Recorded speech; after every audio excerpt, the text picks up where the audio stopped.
All right, everybody, we're back tailgating. I'm Bruce with Marcus and with Daryl.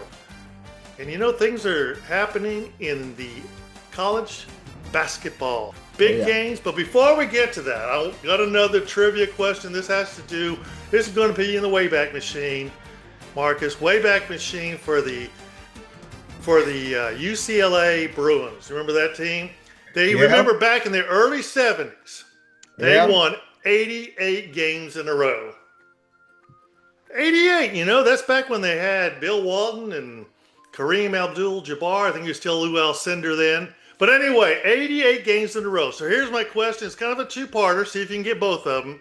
Who was the last team to beat UCLA before they went on their winning streak? And who was the first team to beat them to stop the 88-game winning streak? So you guys put the answer down there in the comments, and at the end, I'll let you know. I have a feeling Marcus knows by the way he's smiling. No, you got me on that one, my brother. But I'm gonna put some, thought into it. Yeah, this is way back there, but I want to see if anyone can remember. But anyway, let's go into this here basketball. Big thing I saw was that St. John's, Kansas game. Did you all see that? That ending? And I mean, they had a lead, almost blew it.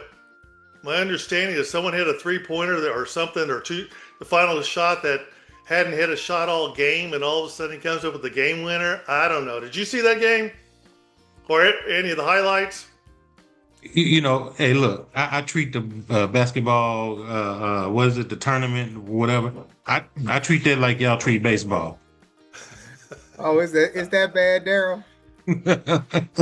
Can't stand college basketball. I just don't. Really? I just don't. I just don't, man. I mean, I don't know what it is. I've never really, sat down and just really thought about it. Like, why do you treat college basketball that way? I don't know. Well, you raise an interesting point. I don't care for it as much as I used to, mainly because the players used to stay 3 and 4 years. Back in that UCLA team I was talking about, they didn't play their freshman year. Jabbar, he played, his last 3 years. Bill Walton, the last 3 years, they didn't play that first one, but you knew they were there. You watched them develop and grow and get to be something. And then when they went into the NBA, you had a viable marketing product already in there. But now, man, you got these good players, and they play 1 year and they're gone. It's hard to build momentum for it. I mean, like Marcus Smart, 1 year and gone. What? It's almost like the pros now.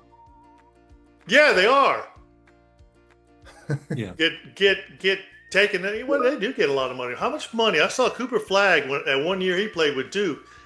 He made a lot of money. It's almost like he got a pay cut just to come to the Mavericks. Probably.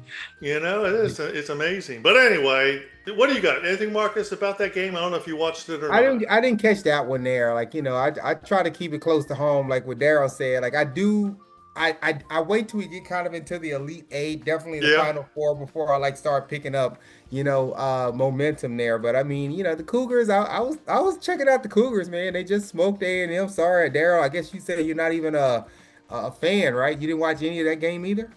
Didn't. Damn, Daryl, you just hating over there. You cantankerous, man. Wait, well, why is it anytime I don't like something, I'm hating? Why can't I just like? Yeah, you know what I'm saying? You just don't. Those two words are synonymous: hate and don't like. Don't they? I mean, that's not. That's.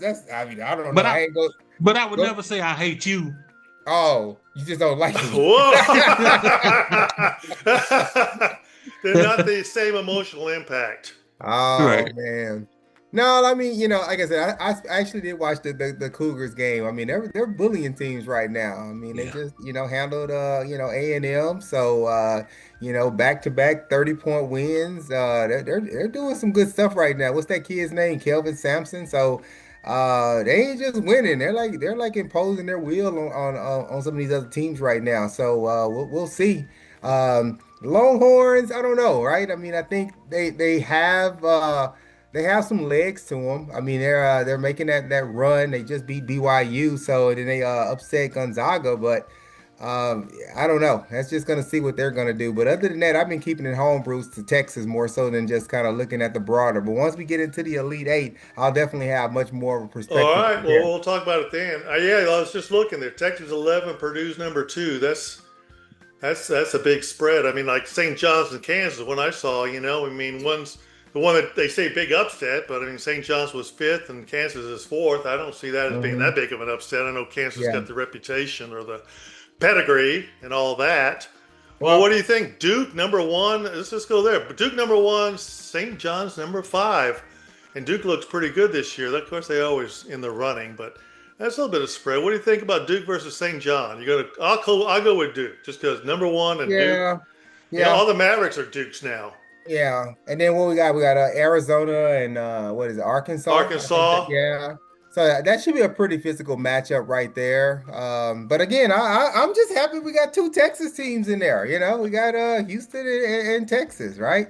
One team is all about offense. Illinois is known for their defensive prowess, and then of course Texas up against Purdue. So I got Houston obviously because I just think they're just as much as I know defense wins games, their offense is just out offensing other elite teams' Out defense. offensing. I like that. Yeah, Out that's a new word. I'm going to coin that one there. offensing. And then I think Texas is just in a good space right now when it comes to like their ability to handle Purdue. So it'd be nice to see two Wow, that Texas would be teams quite go. something, huh? Yeah, two Texas teams in the Elite Eight. That'd be kind of cool. It would be. Hey, is Master P son any good? Nah, man, come on, dude. He might sell what's them fruity cereals they sell. He might want to go get in that family business, man. Go sell some of them. I don't know. I don't know, man. The Cougs. I mean, I Oh, know Daryl. Here you go. Oh, watch. oh, I'm gonna pre. I'm gonna get in front of this preemptive hate because I know you're gonna bring it right now. But if the team was there when I still lived in Houston, I'm gonna rock with them. So as much as I like UT football, when it comes to basketball, I'm still a Cougars guy when it comes to that right there. When it comes to to men's college basketball, so I think they might be one of the most dominant teams in the tournament right now. So Texas, a little 50-50. I'm still going to give them the edge there to eke it out. Um, I don't know. Iowa knocking out the number one seed. I mean, we'll see with it All now. right, let's change the subject now. Let's talk about baseball. Okay. I mean, we've got well, primarily, of course, I like the Rangers. Daryl, you like Houston, but right now I'm wondering. I'm going back to you, Marcus, because we talked about basketball. The NBA, and you're saying like there's not going to be dynasties anymore. That's over in the NBA. But I was wondering, what do you think? Does that carry over for the ML? Major League Baseball. I mean, you've got the Dodgers. They got 2 World Series.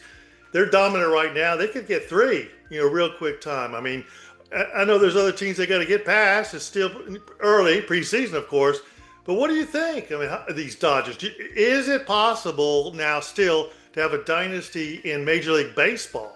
I mean, it's you can never count out the Dodgers. I mean, they do real well, and when it comes down to the postseason, um, I mean, I think they're still, again, I haven't done all the analysis to look at just kind of how they stack rank from last year to this year, but I mean, I believe in that whole heart of a champion, and my tagline, you got to be taught to win, right? Well, they've been taught; they know how to Well, win. they taught So very well, yeah. yeah, so I think they're road tested. They know what it takes to win.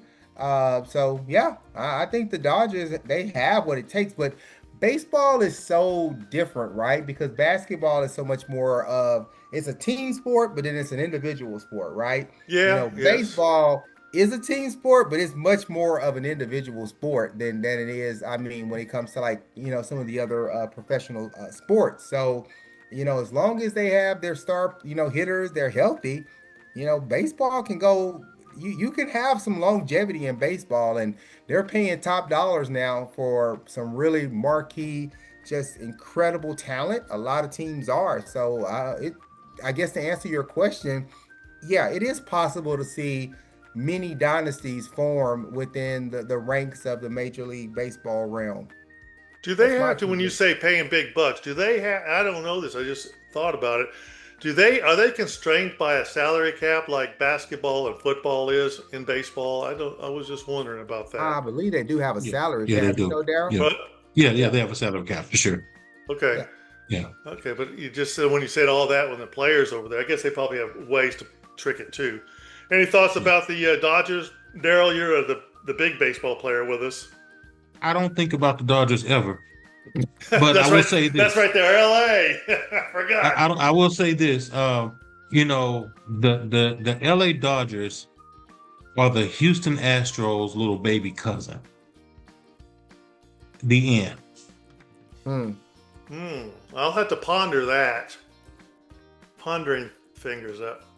I don't know what that means, but okay. Now, I just want to make sure I understand it. Dodgers are the baby. What? The baby cousin to the Houston Astros. Like baby kids. What do you mean by that, Daryl? Yeah, I need a little They, they, clarification on they're that one about too. this big compared to the Astros. They're this big. You Hmm. did, you get the Oh, I baby. see. Okay, for you. All You right. get the All right. baby. Yeah. Yeah. Well, we got the Dodgers, Mariners, and the Yankees. They're the top three. Like you said, Marcus, anything can happen during the year, but they're the top three power rankers. But let's go on Yeah. down, Daryl. Houston Astros are 14th. Okay. And then the Texas Rangers are 20th. I mean, real quick for the Rangers, I mean, usually the Rangers are historically they can hit the ball, they just can't pitch. Now they got pitchers and they can't hit. I mean, they got a great pitcher. I think last year they had the best ERA record in the whole Major League Baseball, but that didn't translate to wins because no one could hit. So let me ask you, Daryl, what are you thinking about the Astros?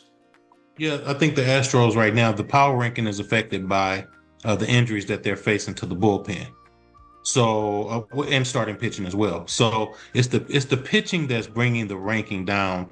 But it's a long season. So people would get healthy, then you lose one. Somebody else get healthy, then you lose one. So it's a long season. And I wouldn't say that, oh, the Astros are going to come in 14th by the end of the season. Nah. I mean, we go through this every single season, and when it's all said and done, they will be at the top. And poor Seattle. I mean, Seattle is great, but they they could never get past the Astros. But they're great. The Dodgers. I think the Dodgers are. I'd be hating on the Dodgers, Marcus. I'd be hating on the Dodgers for sure. But the thing is about the Dodgers, man, they are, man, like we say in football. Remember in football when I always say that somebody's a dog? Well, that's the Dodgers, man. They are scrappy. They know how to get out there and make it happen. They have the best hitter and pitcher that baseball has ever seen. I mean, dude, it's a great team. It's a great team. But I just want to line them up and let them play. Yeah. And I show you in the end who the better team is. Astros. I show you who the better team is, okay? And that's what we're looking forward to. That's what we're looking forward to. So season starts on this Wednesday. It's going to be great. I can't wait to watch some baseball. So this question's come up before, Daryl, and maybe I don't think we've talked about it on tailgating, but like how many games? It was like what 160 games? 163. Is it 163? 162? 162. Is that too many games? I think it's 162. Is that too many games for? I think so. Yeah, I think so. Like I feel like that's the thing, and I know there's a long-standing tradition with baseball. It's kind of like that American thing is one of the oldest sports, but I just feel like that's one of the reasons why I think it's so difficult for baseball to get the appeal away from like football, because it's like people are so busy, but if you got 4 hours to watch your favorite team play this team on a Sunday or a Monday or a Thursday or whatever it is, you can get into it. But when you got 162 games, you can't remember that. You can remember most highlights of an 18-game season, but you ain't gonna remember unless it's something just spectacular. I think as much, and not to mention that, also just the longevity on the players. And I know they switch them out, etc. You got multiple pitchers, all that kind of stuff there. But I've just never been a fan of that 160 plus game format. I just feel like they should find a way to scale that back a little bit. It probably would get a little bit more appeal. I know they probably think it's the opposite way because they're trying to sell tickets and merch and all that kind of stuff. But I don't know. Yeah, I agree with you. And a lot of people also don't realize that, they only get one off day every other week. Yeah. So, I mean, you can play the whole week, and then the next week you're either going to be off on a Monday or a Thursday. You will never be off on both days, but you Right. get one of those days off. And then you play another whole week, and then the next week you get a Monday or Thursday off. Oh, wow. So those guys out there, man, they playing a lot. And we were at the game one time, and my homeboy asked me, he said, "Man, you see that center fielder out there?" I was like, "Yeah." He said, "Man, how much can they pay you to stand out there and look as bored as he looked?" And I said, "Hey, I'm not hard to please, man. Give me, couple 50,000. I don't, I can do it for 50 grand. I mean, come on, bro. I ain't hard to please, But how much would you stand out there for, man? Because that's, bro. I love me some baseball, bro. But come on, man. Sometimes you standing out there in center field and the ball ain't even hit you the whole game. I mean, what you gonna do there? What you gonna do? You still gonna make a career of it? It's easy money though. I say that. I go agree with Marcus. I think that back in the day, the season was probably so long because they were the main or only game in town that you got to see all the time too. But it's a long, a lot of games like football. You lose 2 in a row and that could kill your season. But baseball could lose a few, win a few. Doesn't have that drama. So I think football's got that built-in drama. I also think football's got that built-in time for commercials. It's almost like made for TV sport because, there's like they run a play, then they'll show 3 reruns, or then they'll call timeout, and then they go to the advertisement. They got the judge on the sideline with his flag up, and they can't bring the ball back into play until TV's back. So it's made for football. I mean, made for TV sport. Baseball isn't really, soccer's not either, really made for at least for American American television. Our attention span, our attention span as a society, as a people, as a nation ain't always that long. So, yeah. Give me an 8-second play and then let me rest. Yeah, it's like you get there and watch soccer and they go 30 minutes before they get a score. It's like, man, I could have went, to the concession stand, went to go put some air in my tire, put some gas in my car, come back, they still haven't scored. So, but I agree. Yeah. But I wanted anything else? I was going to bring up the answer to the trivia question. No, Bruce, what you got, man? I mean, can I take a guess? Yeah, take a guess.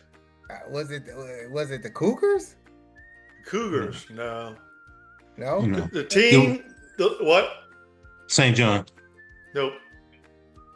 The last team to beat UCLA, and this is what's so cool about it. The last team to beat UCLA before they went on the streak was Notre Dame. Now, the weird thing is the first team to beat them at the end of the streak was Notre Dame. They were at both ends of it. That's what I thought was interesting about this trivia. They were the last and the first team to beat UCLA in their 88-game win streak. Oh, wow. Yeah, that's okay. So I thought it made it unusual trivia. That's actually pretty cool. Yeah, that's actually a pretty cool stat there to be the team to last team to beat them and the team that broke that amazing win streak. That's pretty cool. It was, wasn't it? I didn't think they gave. They had Bill Walton at that time. They didn't think he would lose, but Bill Walton. He did. Yeah. All right. Darryl, what was his favorite word back in the 90s when he was commentating? Yeah, a big word, I'm sure. Oh, man, Bill Walton. Yeah. Remember that word? Horrible. He's horrible. Oh, yeah, horrible. Yeah. That's how he said it. He's horrible. Yeah.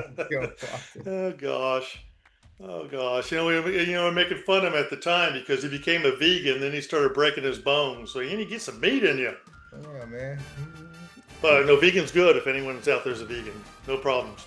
Anyway, you guys, give us a comment. Hope you guessed the right answer, but give us a comment. Give us a like and a share. Tell your friends about us, but we'll see you all. Oh, tell us what do you think about either basketball or Major League Baseball. Anyway, we'll see you next time. Have fun. Bye. Peace. Go Astros. Go Astros.